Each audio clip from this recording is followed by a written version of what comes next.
In the vast expanse of South Asia, there is a land defined and nourished by water, a fertile plain cradled by 5 legendary rivers. This is the Punjab, a name derived from Persian that translates to the land of 5 waters. Its rivers, the Jhelum, Chenab, Ravi, Bas, and Sutlej, flow down from the Himalayas, converging before they meet the mighty Indus. For millennia, this geography has made Punjab more than just a place. It has made it a destination, a cradle of civilization, and one of history's most vital crossroads. The same mountain passes that channeled these rivers also served as a gateway to the Indian subcontinent, a natural funnel through which a long procession of peoples, ideas, and armies have traveled. The story of the Punjabi people is therefore not a simple tale of a single linear origin. It is a grand and complex epic of synthesis, a narrative of how diverse groups, from the world's first city builders to nomadic pastoralists, from Western empires to Central Asian dynasties, met, mingled, and merged in this fertile land. Over thousands of years, this process of continuous interaction and fusion has forged a unique and remarkably resilient cultural identity. This journey into the origins of the Punjabi people begins in the deep past, with the enigmatic cities of the Indus Valley civilization, which from around 7000 BCE established the first urbanism in South Asia, with meticulously planned cities like Harappa, extensive trade networks, and a foundational cultural and genetic layer for the region. The story then follows the arrival of Indo-Aryan peoples during the Vedic period from roughly 1500 to 500 BCE, who introduced their language Vedic Sanskrit and composed the Rig Veda in Punjab, which they called Sapta Sindhu, leading to a cultural fusion with the post-Harappan populations. The narrative then witnesses the clash of great empires, starting with the Achaemenid Persian Empire's conquest of western Punjab around 518 BCE, which introduced organized administration and coined the name Punjab from the Persian Panjab. This was followed by the brief but historically significant campaign of Alexander the Great from 326 to 325 BCE, which created direct contact with the Hellenistic world. The subsequent era, from the 1st century BCE to the 4th century CE, saw waves of migration from Central Asia by the Indo-Scythians and the rise of the Kushan Empire, which brought new cultural and genetic influences, patronized Buddhism, and integrated Punjab into the Silk Road trade network. From the 8th century CE onwards, the arrival of Arabs, Turks, and Persians with the Islamic sultanates established Islam and the profound influence of the Persian language, leading to the rise of Sufism and the pioneering of Punjabi literature. This synthesis continued under the Mughal Empire and with the rise of the Sikh gurus from the 15th to 18th centuries, which saw the birth of Sikhism, the standardization of the Gurmukhi script for the Punjabi language, and the compilation of the Guru Granth Sahib. Finally, from 1799 to 1849, the Sikh Empire unified the Punjab under a native dynasty, consolidating a distinct Punjabi political identity. This long history of migration and mingling is written into the very DNA of the people today, telling the story of how the land of 5 rivers became a confluence of humanity, creating the vibrant and dynamic people of the Punjab. The story of the Punjabi people begins not with a whisper, but with the hum of great cities. Long before the rise of Rome or the Golden Age of Athens, a sophisticated urban civilization flourished in the plains of the Indus River and its tributaries. Known as the Indus Valley Civilization, or the Harappan civilization after its first discovered city, this was one of the 3 earliest cradles of civilization, a contemporary of ancient Egypt and Mesopotamia. Recent archaeological discoveries suggest its roots may stretch back as far as 8,000 years, making it one of the oldest in the world. The heartland of this vast civilization was the Punjab region, where the fertile, well-watered plains provided the perfect environment for agriculture and urban growth. This was not a civilization of small, scattered villages. It was a network of hundreds of towns and cities, interconnected by trade and a shared culture. By 2600 BCE, it had reached its mature phase, becoming the most geographically extensive civilization of its time. Its domain stretched from the foothills of the Himalayas to the Arabian Sea, covering large parts of modern-day Pakistan, northwestern India, and even parts of Afghanistan.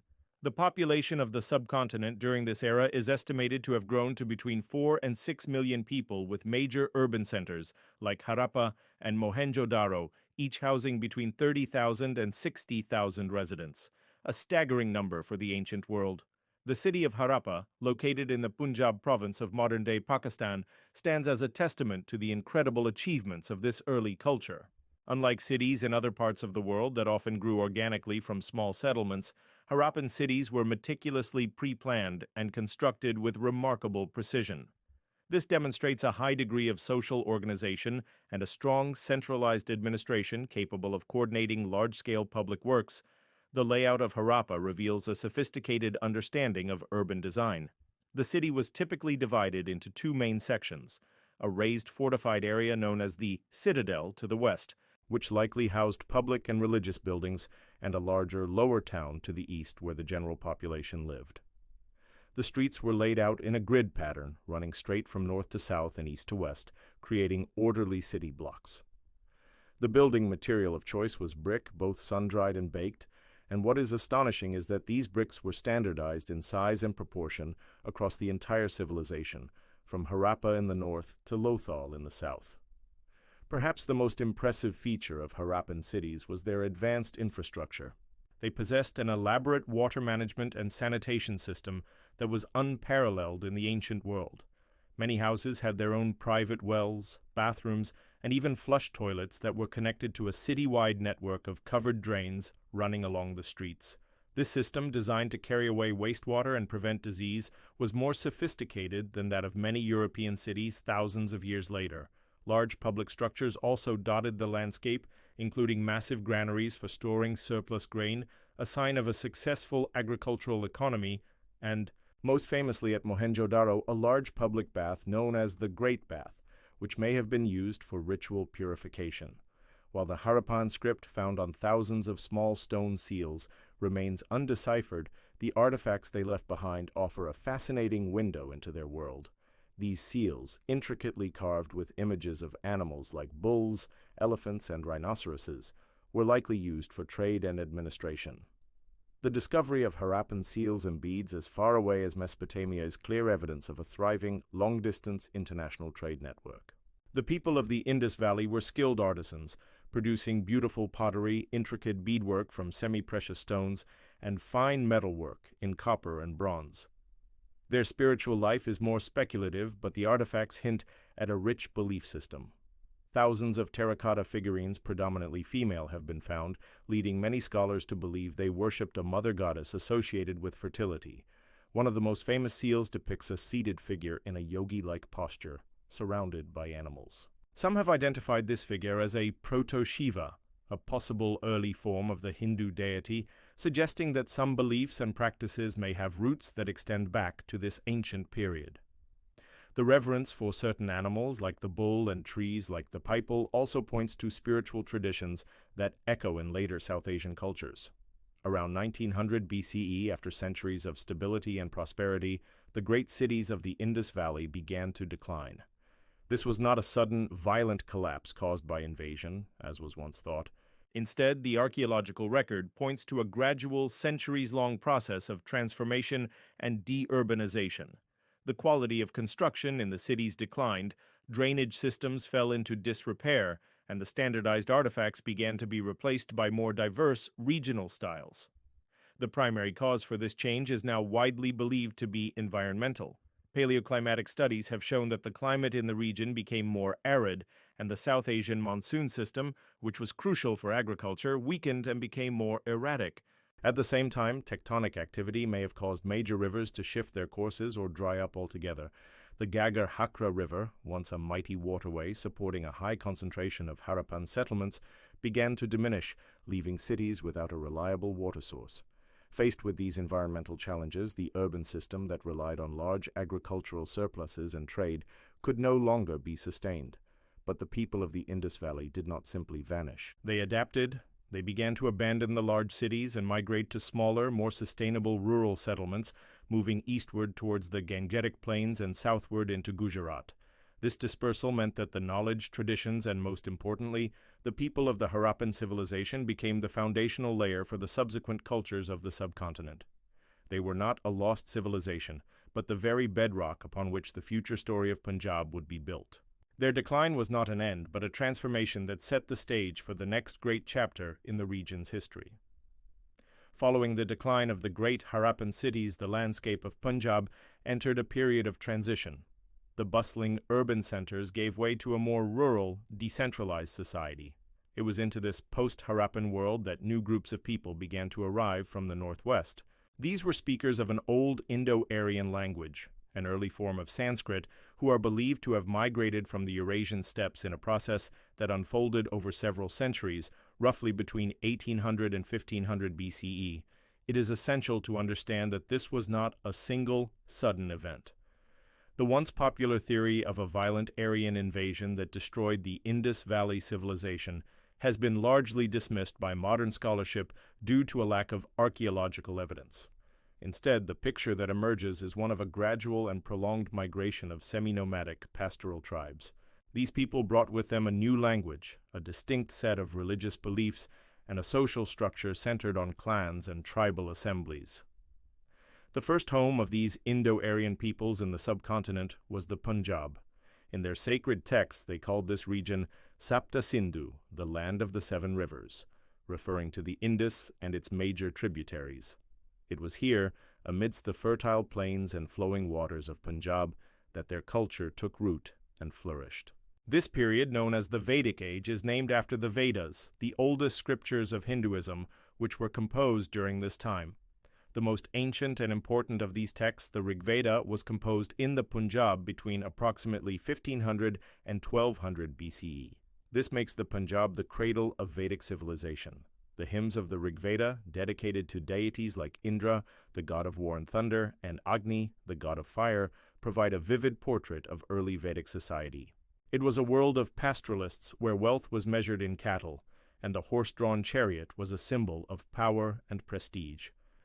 Their society was organized into tribes, jana, led by chieftains, rajan, whose authority was checked by tribal assemblies like the Sabha and Samiti. This lifestyle stood in stark contrast to the settled, urban, and trade-oriented world of the Harappans. The arrival of the Indo-Aryans did not happen in a vacuum. They entered a land that was already inhabited by the descendants of the sophisticated Harappan civilization. The interaction between these two groups, the migrating Indo-Aryan speakers and the indigenous post-Harappan population, was the single most important event of this era. It was a period of profound cultural and biological fusion that laid the groundwork for much of subsequent South Asian history. This synthesis occurred on multiple levels. Genetically, the newcomers mixed with the local population, creating a new blended gene pool that is the foundation of the modern Punjabi people. Linguistically, while the Indo-Aryan language became dominant, it likely absorbed words and phonetic elements from the languages of the indigenous people. Religiously, a similar process of blending took place. The Vedic pantheon and ritual practices of the Indo-Aryans began to merge with the pre-existing beliefs and traditions of the land.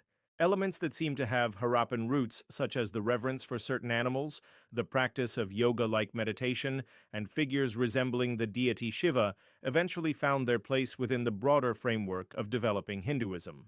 This fusion was not a replacement of one culture by another, but the creation of something new from the amalgamation of both. Classical Hinduism itself is now widely seen by scholars as a synthesis that developed from this very interaction between Vedic and indigenous Harappan traditions. This process demonstrates that Punjab was not merely a passive corridor for migrating peoples, it was a crucible, a dynamic space where the Indo-Aryan culture was itself fundamentally transformed by its encounter with the subcontinent. The Vedic culture described in the Rig Veda is not a purely imported tradition, it is a product of the Punjab, shaped by its unique geography and its interaction with the people who were already there.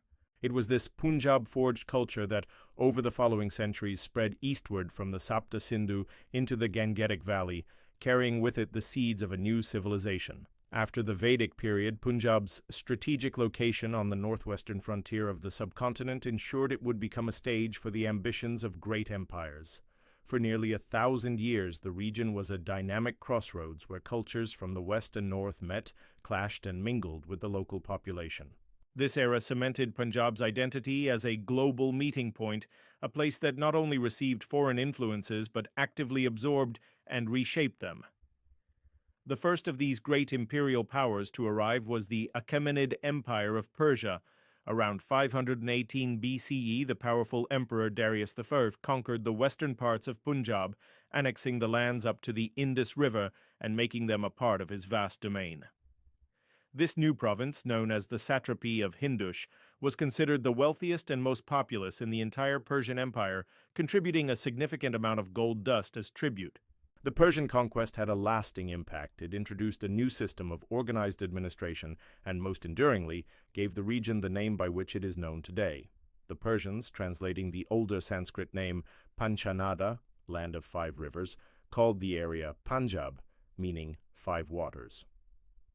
This period also marked the beginning of a long and deep linguistic and cultural relationship between Punjab and the Persian world, a connection that would be renewed and strengthened in later centuries. Nearly 2 centuries later, the Persian Empire fell to a new power from the west, the Macedonians, led by Alexander the Great. In 327 BCE, having conquered Persia, Alexander marched his army across the Hindu Kush and into Punjab. He found a land that was not a unified kingdom but a complex mosaic of competing states and autonomous tribes.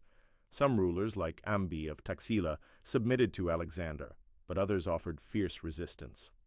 The most famous of these encounters was the Battle of the Hydaspes River, the modern Jhelum, in 326 BCE, where Alexander faced King Porus. Porus, a formidable ruler, met the Macedonian army with a large force that included infantry, cavalry, chariots, and most terrifyingly for the invaders, a contingent of war elephants. The battle was one of the costliest of Alexander's career. Though he was ultimately victorious, he was so impressed by Porus's courage and dignity in defeat that he allowed him to retain his kingdom as an ally. Alexander's time in India was brief. His weary troops, having marched for years, finally mutinied at the banks of the Hyphasis, the modern Base River in Punjab, refusing to advance further into the subcontinent. Forced to turn back, Alexander departed in 325 BCE. Although his direct political control did not last, his campaign had a profound effect. It opened a direct line of communication and exchange between the Indian and Hellenistic worlds, leading to a fusion of artistic styles, scientific knowledge, and philosophical ideas that would influence both civilizations for centuries to come. The power vacuum left by the Greeks was soon filled by new waves of migrants and conquerors from Central Asia. First came the Indo-Scythians, a nomadic Iranic people also known as the Sakas, who swept into the region in the 1st century BCE and established several kingdoms. They were followed by another group from Central Asia, the Yuezhi, one of whose clans, the Kushans, went on to create a vast and powerful empire in the early centuries of the Common Era. The Kushan Empire, at its height, stretched from Central Asia deep into northern India, with Punjab at its very heart. The Kushan period was a golden age of cultural synthesis and international commerce. The Kushan rulers became great patrons of Buddhism, and their empire played a crucial role in the religion is spread from India into Central Asia and China. This era saw the flourishing of the celebrated Gandhara school of art, primarily in the regions of modern-day northern Pakistan and Afghanistan, including parts of Punjab. This unique artistic style blended Greco-Roman aesthetics with Indian Buddhist themes, creating serene and realistic sculptures of the Buddha and Bodhisattvas that are among the great artistic achievements of the ancient world. Furthermore, by controlling key sections of the legendary Silk Road, the Kushans transformed Punjab into a vital hub of trade and ideas, connecting the Roman Empire in the west with Han China in the east. This period was not just about a succession of rulers. It was about the deep integration of Punjab into the great global networks of antiquity. The people of the region were exposed to an incredible diversity of cultures, religions, and peoples, making their society exceptionally cosmopolitan and further enriching the genetic and cultural tapestry that had been weaving for millennia. The medieval period ushered in a new and transformative chapter in the history of Punjab, defined by the arrival of Islam and the profound influence of Persian culture. This era was not simply one of conquest and political change.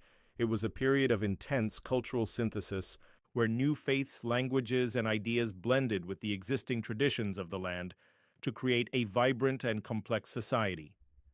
Islam first reached the subcontinent's periphery in the 8th century when Arab armies of the Umayyad Caliphate conquered Sindh and the southern parts of Punjab, including the city of Multan. However, the most significant and lasting impact of Islam in the region began in the 11th century with the invasions of Turkic dynasties from Central Asia. Mahmud of Ghazni, a Turkic ruler, launched numerous raids into northern India and eventually annexed Punjab, making it the easternmost province of his Ghaznavid empire. The establishment of Turkic rule set in motion a process of social and religious change. Over the centuries, a significant portion of the local population, particularly from the lower castes, began to convert to Islam, attracted by its message of equality and social dignity. This process was gradual and largely peaceful, driven more by the efforts of scholars and mystics than by the sword. A fascinating aspect of the Turkic dynasties that ruled northern India, including the Ghaznavids, the Delhi Sultanate, and later the Mughals, was their deep cultural Persianization.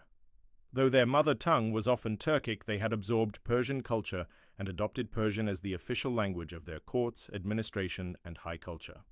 For nearly 800 years, from the 11th century until the British conquest in the 19th century, Persian was the language of power, literature, and prestige in Punjab. This had a monumental and irreversible impact on the local vernacular, the Apabhramsha dialect that was evolving into early Punjabi. A vast number of Persian, and through it, Arabic words poured into the local language, enriching its vocabulary in every domain, from law and administration to poetry and everyday life. Words that are fundamental to Punjabi today, such as admi, person, kagaz, paper, azad, free, and even the name of the region itself, Punjab, are of Persian origin. While the rulers and their courts spoke Persian, another powerful force was at work, speaking directly to the hearts of the common people in their own language. These were the Sufi mystics, who journeyed from Central Asia and Persia and settled in the towns and villages of Punjab. The Sufis preached a mystical, devotional form of Islam that emphasized love, compassion, and the inner spiritual connection to God, which they called Wahdat-ul-Wajud, the unity of being. Their message of universal love and humanism resonated deeply with the local population, transcending the rigid boundaries of caste and creed. Their spiritual centers, known as khanqahs or dargahs, became welcoming spaces for both Muslims and Hindus, fostering a unique environment of interfaith dialogue and shared spirituality. Crucially, to spread their message, the Sufis deliberately chose to use the local vernacular rather than the elite Persian of the court. Saints like Fariduddin Ganshakar, affectionately known as Baba Farid, c. 1173-1265, are considered the pioneers, the fathers of Punjabi literature. Baba Farid composed beautiful and deeply moving couplets, shlaks, in the Multani dialect of Punjabi, expressing his intense longing for the divine in simple, rustic language that everyone could understand. Later, Sufi poets like Shah Hussain, Sultan Bahu, and the great Bulleh Shah continued this tradition, using Punjabi to write epic folk romances, qisas, and devotional poems, kafis, that form the bedrock of Punjabi classical literature. This created a fascinating cultural dynamic. While Persian was the language of the state, Punjabi became the language of the soul. The elite's preference for a foreign tongue inadvertently protected and nurtured the local language, allowing it to flourish as a powerful vehicle for popular spirituality, folk culture, and a distinct regional identity. The Turco-Mongol Mughals, who established their empire in 1524, continued and deepened this rich Indo-Persian cultural synthesis. The Mughal era was a period of relative peace and prosperity in Punjab, and the emperors were great patrons of art and architecture. They left behind magnificent landmarks, such as the Badshahi Mosque and the exquisite Shalimar Gardens in Lahore, which stand as enduring symbols of this blended cultural heritage. Under Mughal rule, the Sufi literary tradition in Punjabi reached its zenith, producing timeless works that remain beloved in the region to this day. This long and complex interaction between Islam, Persian culture, and local Punjabi traditions created a new, syncretic civilization that would define the region for centuries to come. As the Indo-Persian culture of the Mughal court reached its zenith, a new spiritual and social movement was born in the heart of Punjab, one that would fundamentally reshape the region's identity and give the Punjabi language a unique and powerful voice. This was the rise of Sikhism, a faith that grew from the soil of Punjab and became inextricably linked with its people and their language. In the 15th century, a time of great social and religious ferment, Guru Nanak, 1469-1539, founded the Sikh faith. Born in Punjab, he preached a revolutionary message of Ik Onkar, there is one God, the equality of all humanity, social justice, and selfless service, seva. His teachings offered a new spiritual path that rejected the ritualism of Orthodox Hinduism and Islam, as well as the deeply entrenched caste system. Guru Nanak traveled extensively, sharing his message of unity and devotion, and his teachings attracted a dedicated following, laying the foundation for the Sikh community. A pivotal moment in the formation of a distinct Punjabi identity occurred in the 16th century under the second Sikh guru, Guru Angad Dev. He took the various local nondescripts used for trade and daily record-keeping and standardized them into a new, phonetically precise alphabet designed specifically for the Punjabi language. He named this script Gurmukhi, meaning from the mouth of the Guru. This was a revolutionary act of cultural and political empowerment. By creating a unique script for the people's language, Guru Angad elevated Punjabi from a collection of spoken dialects to a standardized literary language. It gave the language a distinct visual identity, separate from the Perso-Arabic Shamukhi script associated with the Muslim ruling class, and the Devanagari script linked to the Sanskritic tradition of the Hindu elite. The development of Gurmukhi was a declaration that the people, his own tongue, was worthy of carrying the highest spiritual truths. This new script became the vehicle for one of the world's most unique religious scriptures. The fifth guru, Guru Arjan Dev, compiled the teachings of the first 5 gurus and other enlightened saints into a single holy volume, the Adi Granth, in 1604. This scripture, later finalized as the Guru Granth Sahib by the 10th guru, is written entirely in the Gurmukhi script. The Guru Granth Sahib stands as a monumental testament to the syncretic spiritual heritage of Punjab. In its pages, alongside the hymns of the Sikh gurus, are the compositions of Hindu Bhagats, saints like Kabir and Ravidas, and Muslim Sufi mystics like Baba Farid. This inclusion of voices from different faith traditions embodied the Guru's message of a universal path to the divine. The primary language of the scripture is known as Sant Bhasha, a medieval North Indian vernacular closely related to Punjabi and Hindi, making its wisdom accessible to the common people. By sanctifying the vernacular language in this way, the Gurus forged an unbreakable bond between the Punjabi language, the Gurmukhi script, and the Sikh identity. While the early Mughal emperors like Akbar had cordial relations with the Sikh gurus, later rulers became increasingly hostile. The execution of Guru Arjan Dev in 1606 and Guru Tegh Bahadur in 1675 by Mughal authorities marked a turning point. In response to this persecution, the 10th and final human guru, Guru Gobind Singh, transformed the Sikh community. In 1699, he established the Khalsa, a martial brotherhood of initiated Sikhs committed to defending their faith and protecting the oppressed. This new martial spirit, combined with the decline of the Mughal Empire in the 18th century, allowed the Sikhs to grow into a formidable political and military power. They organized themselves into confederacies known as Mizals, which gradually gained control over large parts of Punjab. This culminated in the early 19th century when Maharaja Ranjit Singh, 1780-1839, unified the Mizals and established a vast, secular Sikh empire. For the first time in nearly 800 years, the Punjab was ruled not by foreign invaders, but by a native Punjabi dynasty. Ranjit Singh's empire, which was known for its powerful army and tolerant administration, stretched from the Khyber Pass to the Sutlej River, marking the zenith of Punjabi political power and consolidating a unique identity forged over centuries of spiritual teaching, cultural development, and military struggle. The epic story of Punjab, a tale of ancient cities, migrating peoples, and clashing empires, is not confined to the pages of history books or the ruins of archaeological sites. It is a living history written in the very DNA of the Punjabi people today. Modern genetic science provides a powerful lens through which to view this past, offering a biological confirmation of the cultural and historical narrative of synthesis and fusion that has defined the region for millennia. The genetic makeup of the Punjabi people is best understood not as a single monolithic profile, but as a complex mosaic, a layered map of ancestry reflecting thousands of years of population movements. Scientific studies reveal a story that beautifully complements the historical record. The deepest and oldest genetic layer can be traced back to the indigenous peoples of ancient South Asia, who were related to the founders of the Indus Valley civilization. This forms the foundational bedrock of the Punjabi gene pool. Upon this foundation, successive waves of migration added new and distinct genetic signatures. The arrival of peoples from the West, including groups from the Iranian Plateau and the Middle East, contributed a significant West Eurasian ancestral component. Another major layer was added by migrations from the Central Asian steppes, a genetic stream associated with the arrival of Indo-Aryan speakers and later groups like the Scythians, Huns, and Turks. This process of continuous admixture has made the Punjabi genome a true reflection of its history as a crossroads. When compared to other South Asian populations, Punjabis generally show a higher proportion of West Eurasian and steppe-related ancestry, a direct genetic echo of the region's role as the primary gateway for migrations into the subcontinent from the northwest. The genetic evidence thus provides the ultimate validation of Punjab's history as a Boer land of confluence.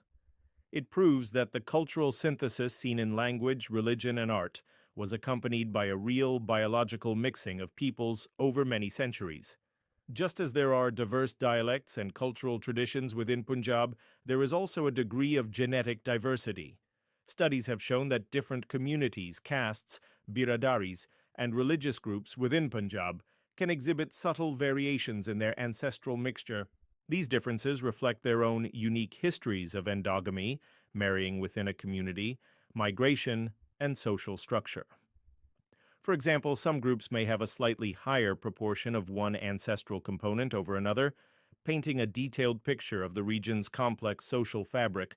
However, despite these subtle variations, all of these groups are part of what geneticists call a Punjabi genetic continuum.